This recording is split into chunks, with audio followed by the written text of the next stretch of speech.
Hi guys, welcome to my പേരില്ലാത്ത YouTube channel. ഇന്നത്തെ vlog നമ്മുടെ ഗേൾസ് ഓൺലി പിക്നിക് ഡേറ്റിനെ കുറിച്ചാണ്. യു എയിൽ ഇങ്ങനെ ഒരു ജെനുവിൻ ഗേൾസ് ഗ്യാങ് കിട്ടുക എന്ന് തന്നെ വലിയ ഭാഗ്യമാണ്. And I am so lucky to have these amazing friends. നമ്മൾ പാർക്കിലാണ് മീറ്റ് ചെയ്ത് കുറേ ഫോട്ടോസും വീഡിയോസും എല്ലാം എടുത്ത് കൊണ്ടുവന്ന ഫുഡെല്ലാം നമുക്ക് പറ്റുന്ന പോലെ എസ്തെറ്റിക്കായി സെറ്റ് ചെയ്തു. വലിയൊരു ഗ്രൂപ്പായി പ്ലാൻ ചെയ്തായിരുന്നു, പക്ഷേ അവസാനം നമ്മൾ 4 പേര് മാത്രമായിട്ട് ഒതുങ്ങിക്കൂടി. ഓണസ്റ്റ്ലി അതായിരുന്നു ആ ഈവനിങ്ങിൻ്റെ ഏറ്റവും വലിയ ബ്യൂട്ടി. ഫുഡ് കഴിച്ചു കൊണ്ടിരിക്കുമ്പോൾ നമ്മൾ ഭയങ്കര ക്യൂട്ടായിട്ടുള്ള ഒരു കാര്യം നോട്ടീസ് ചെയ്തേ. നമ്മുടെ നാട്ടിലില്ലേ തുണിയൊക്കെ ഉണക്കിടുന്ന പോലെ അവിടെ കുറേ ക്യാറ്റ്സ് എല്ലാം ലൈനായി കിടന്ന് സൺബാത്ത് എൻജോയ് ചെയ്തുകൊണ്ടിരിക്കുന്നതായിരുന്നു. നല്ലൊരു വ്യൂ ആയിരുന്നത്. അങ്ങനെ സൺസെറ്റ് എല്ലാം കഴിഞ്ഞ് കുറച്ച് ഡാർക്കായി വന്ന സമയത്ത് നമ്മൾ ക്യാൻഡിൽ എല്ലാം ലൈറ്റ് ചെയ്തപ്പോൾ അറ്റ്മോസ്ഫിയർ ഫുൾ പീസ്ഫുള്ളും മാജിക്കലുമായി. പിന്നെ food, stories, songs, dance, lot of time പോയത് അറിഞ്ഞതേയില്ല.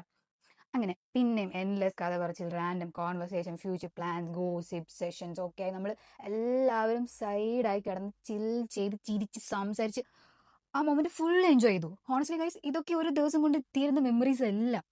ആൻഡ് നമുക്ക് ഇനി ഒരുപാട് സംസാരിക്കാനുണ്ടായിരുന്നു. ആൻഡ് എനിവേ, ഈ വ്ളോഗ് ഇവിടെ എൻഡ് ചെയ്യുന്നു. ലൈക്ക് ഒരു 1 മിനിറ്റിലൊന്നും ഇത് എങ്ങനെ പറഞ്ഞു തീർക്കുന്നു എനിക്കറിയില്ല. I am new to this YouTube. So hope you all like it. Next വീഡിയോയിൽ വീണ്ടും കാണാം. Until then take care and bye guys.